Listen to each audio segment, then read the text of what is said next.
เมื่อตื่นเช้าขึ้นมาพอได้กลับมาฮอดเฮือนและห้องบอกให้คนไขประตูถ้าพี่นอคคิโอก็เลยออกไปไขประตูบ่ได้เพราะว่าตีนเราขาดแล้วมีเหลือแต่คอพอแต่ขาคอตีนขึ้นมาพอเลยห้องมาถามว่าเป็นหยังคือบ่มาไขประตูแล้วว่าค่อยบ่มีตีนแล้วพอถามว่าเป็นหยังค่อยบ่มีตีนหนูมันกินกัดกินหมดแล้วพอจึงปีนปุ้งเยี่ยมเขามาเบิ่งโอ้ยตั้งที่แท้ลูกหันเอาตีนไปซุบใส่เตาไฟแล้วมันไหม้ไฟไหม้หมดเท้าพี่นอคคิโอก็บอกพอว่าหิวข้าวพอมีหมากเพอยู่3หน่วยอยู่ในกระเป๋าของเสื้อเลยจกมาให้ลูกกินเมื่อซาแทนที่ได้เก็บไว้กินเองเนาะหลังจากที่ว่ากินหมากเพอิ่มแล้วเราก็บอกพอว่าค่อยอยากได้ตีนใหม่พอต้องเฮ็ดตีนใหม่ค่อยพอบอกว่าเฮ็ดให้เฮ็ดหยังถ้าเฮ็ดให้เจ้าก็ต้องแล่นหนีค่อยไปคือเก่าเจ้าก็บ่ฟังความเท้าพี่นอคคิโอก็บอกว่าโอ้ยค่อยนะสิฟังความต่อไปนี้ค่อยสิเป็นเด็กดีค่อยสิไปโรงเรียนค่อยสิเฮ็ดทุกอย่างเพื่อให้พ่อนั้นได้สบายใจพอฟังแล้วกะด้วยความหักลูกก็ตกลงใจเฮ็ดตีนใหม่ให้เท้าพี่นอคคิโอเมื่อได้ตีนใหม่แล้วพ่อก็ตัดสุดใหม่ให้เฮ็ดหมวกเฮ็ดเกิบให้แล้วบอกว่าให้ไปโรงเรียนพี่นอคคิโอว่าถ้าจะไปโรงเรียนต้องมีปึ้มเขียนเรายังบ่มีปึ้มเขียนเธอจะไปโรงเรียนได้ไหนพ่อว่าแม่นเด้เนาะแต่ว่าพ่อบ่มีเงินซื้อเฮ็ดจังได๋บัดนี้คันซั่น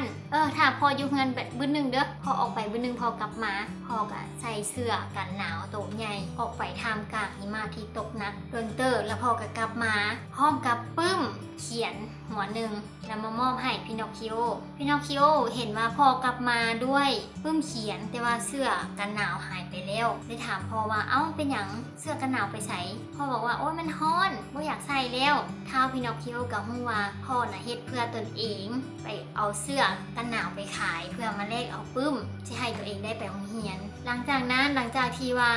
หิมะเซาตกแล้วพี่นอคคิโอก็เอาปึ้มเม็ดใส่ขี้แห้เตรียมตัวไปโรงเรียนเป็นอย่างดีเนาะคิดไว้ทั้งย่างทั้งคิดว่าโอ้ไปโรงเรียนนี่สิเรียนอ่านเรียนเขียนเรียนทุกอย่างให้เป็นภายในพริบตาเลยความเพิ่นใจฮ้อนแต่ว่าพอย่างฮอดกลางทางก็ได้ยินเสียงดนตรีแววมาเสียงมโหรีมวนซืนตะลึงตึงตังหยุดฟังว่าโอ้ยเสียงหยังวะจะไปเบิ่งดีบ่หรือว่าจะไปโรงเรียนดีเถียงกันไปเถียงกันมาอยู่ในหัวโดนเติบก็เลยว่าคันสั้นเข้าไปโรงเรียนมื้ออื่นซะมื้อนี้หันไปเบิ่งวงดนตรีก็จะเสพก่อนว่าก็จะเฮ็ดเรื่องอีหยังพอไปฮอดก็มีป้ายใหญ่ติดอยู่ประเจ้อแล้วท้าวพี่นอคคิโอก็อ่านบ่ออกเพราะว่าเพิ่นเคยไปโรงเรียนเทื่อเราถามผู้ชายเด็กน้อยผู้ชายอยู่ข้างๆว่านี่ก็จะเฮ็ดอีหยังหั่นป้ายอีหยังมีตาก็อ่านแล้วแม่ระหว่างสั่นเท้าน้อยผู้นั้นเนาะพี่นอคคิโอก็ว่ามื้ออื่นน่ะค่อยจะอ่านได้แต่ว่ามื้อนี้ค่อยยังอ่านบ่ได้เทื่อเจ้าอ่านให้ค่อยฟังได้บ่ท้านั้นก็ว่าโอเค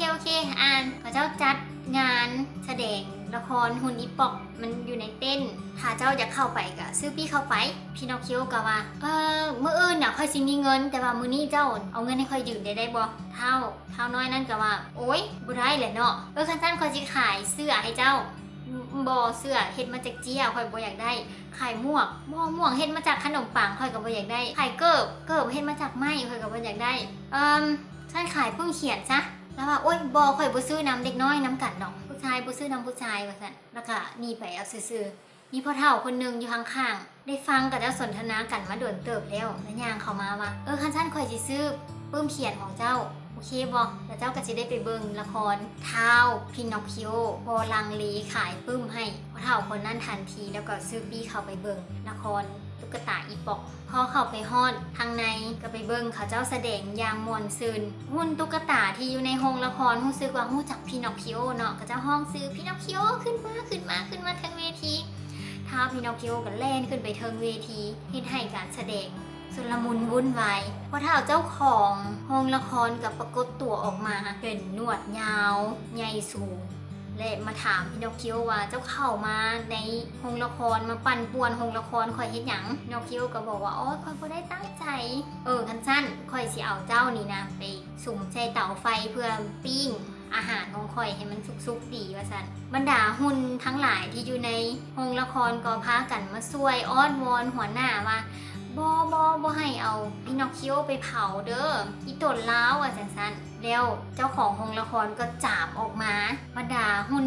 ทั้งหลายก็เลยว่านี่เป็นสัญญาณที่ดีถ้าเราจับออกมาแสดงว่าเราหันเกิดความอีตนสงสารแล้วเจ้าของโรงละครเลยบอกว่า คันซั่นบ่ให้เผาพินอคคิโอเผาคนอื่นแทนพินอคคิโอก็เกิดความอีตนหมู่เนาะว่าถ้าเจ้าสิเผาหมู่ของข่อยนี่นะเผาข่อยให้ตายไปเลยซะเจ้าของโรงละครรู้สึกสลดใจในความหักหมู่ของพินอคคิโอแฮงก็เลยถามว่าแล้วพ่อแม่เจ้าเป็นไผ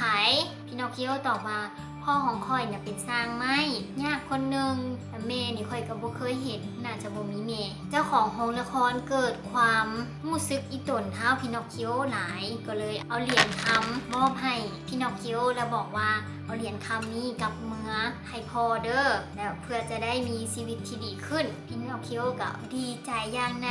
ขอบมกขอบใจเจ้าของโรงละครแล้วก็ลาจากไปพอออกไปฮอดกลางทางมีหมาจอกและนางแมวหมาจอกปรากฏว่าเสียขาแล้วยืนข้ามนางแมวอยู่แต่ว่านางแมวหันปรากฏว่าเสียตาบอดเนาะแล้วจับเท้าหมาจอกไว้ทั้งสองอย่างไปน้ำกันพอมาเห็นเท้าพินอคคิโอเท้าหมาจอกถามว่าเจ้าสิไปใช้พินอคคิโอว่าค่อยจะเมื่อเฮือนเท้าหมาจอกเลยว่าโอ้คอยรู้จักพ่อของเจ้าเนี่ยซื้อเก็บเพนโตแมนบอเป็นสร้างไหมพินอคคิโอว่าแม่นแหละค่อยได้คำมาจากเจ้าของโรงละครตั้งว่า5 เหรียญค่อยจะเอาคำนี้ไปให้พ่อแล้วพวกเขาก็สิสุขสบายกันหลายขึ้นเท้าหมาจอกเลยว่าขึ้นว่าโอ้หนีแทนที่เจ้าสิเอาคำ5 เหรียญนี้ไปให้พ่อของเจ้าจะเอาไปฝังไว้ในสวนแห่งหนึ่งสวนวิเศษคำของเจ้าก็สิออกดอกออกผลมาเป็น1,000 2,000 5,000สิบดีกว่าหวะถ้าพินอคคิโอฟังแล้วทำอีกกับโบเสือแต่ว่าถึกล่อลวงไปถึกล่อลวงมาก็เลยเสื้อคำของข้าเจ้าแล้วไปน้ำข้าเจ้าพอไปเดินทางไปค่ำมืดไปห้องโรงแรมแห่งหนึ่งข้าเจ้าก็เข้าไปพักกินข้าวเท้าหมากับนางแมวสั่งอาหารมาเต็มโต๊ะสั่งมาอย่างหลวงหลายเนาะและบอกเจ้าของโรงแรมว่าจัดห้องไว้ให้เฮา2 ห้องให้พินอคคิโอห้องนึงหมากับแมวสิพักน้ำกันแล้วฮอดกลางเดึกให้เจ้ามาปลุกพวกเฮาว่าซั่นพวกเขาทั้ง3กินข้าวแล้วก็พากันไปนอนพักพอฮอดกลางเดึกเที่ยงคืนเจ้าของแฮมก็มาปลุกพินอคคิโอก็ว่าเอ้าหมู่ของค่อยเด้ตื่นแล้วหวะเจ้าของแฮมว่าหมู่ของเจ้าหันไปแต่โดดแล้วเพราะว่าลูกของนางแมวหันเจ็บกระทันหันก็เลยต้องไปเบิ่งลูกพินอคคิโอก็ถามว่าแล้วเขาจะจ่ายเงินค่าอาหารและค่าเฮมแล้วบอเจ้าของว่ายังไม่ได้จ่ายจำเป็นพินอคคิโอก็เลยเอาคำเหรียญ1มาจ่ายค่าอาหารและค่าเฮมและออกจากเฮมไปข้างนอกเต็มไปด้วยความมืดพินอคคิโอเกิดอาการย่านกลัวทันใดนั้นก็มีโจรให้2 คนเนาะมืดๆดำๆเลนมาแล้วบอกว่า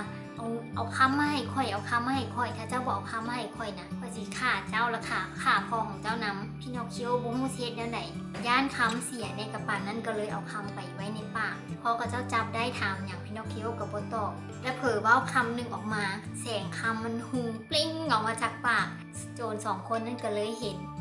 ผู้หนึ่งป้อนมือเข้าไปว่าจีไปล่วงเอาคำอยู่ในปากของพินอคคิโอแต่ว่าพินอคคิโอเห็ดมาจากไม้ที่ค่อนข้างแข็งเนาะก็เลยกัดมือของโจรผู้หนึ่งนั้นข้างหนึ่งขาดไปสุดท้ายพินอคคิโอแลนหนีได้ขึ้นต้นไม้โจร2 คนนั้นขึ้นต้นไม้บุปิดก็เลยเอาไฟมาสุมแล้วก็เผาต้นไม้ต้นนั้นจนมันโค่นลงมาแล้วก็แลนลงไปฮอดหนองน้ำแลนไปฮอดต้นไม้แลนไปฮอดเฮือนหลังหนึ่งพินอคคิโอเข้าไปในเฮือนหลังนั้นเห็นมีเด็กน้อยผมสีฟ้ากำลังอยู่ในเฮือนหลังนั้นพินอคคิโอถามว่าเจ้ามาเฮ็ดหยังอยู่นี่ผู้เดียวนางน้อยผมสีฟ้าเลยตอบว่าทุกคนในเฮือนนี้ตายหมดแล้วเหลือแต่ค่อยก็ตายแล้วคือการค่อยเป็นวิญญาณที่เฝ้าอยู่เฮือนหลังนี้จน2 คนนั่นเลนนำมาฮอดเฮือนหลังนั้นแล้วจับพินอคคิโอได้แล้วก็ไป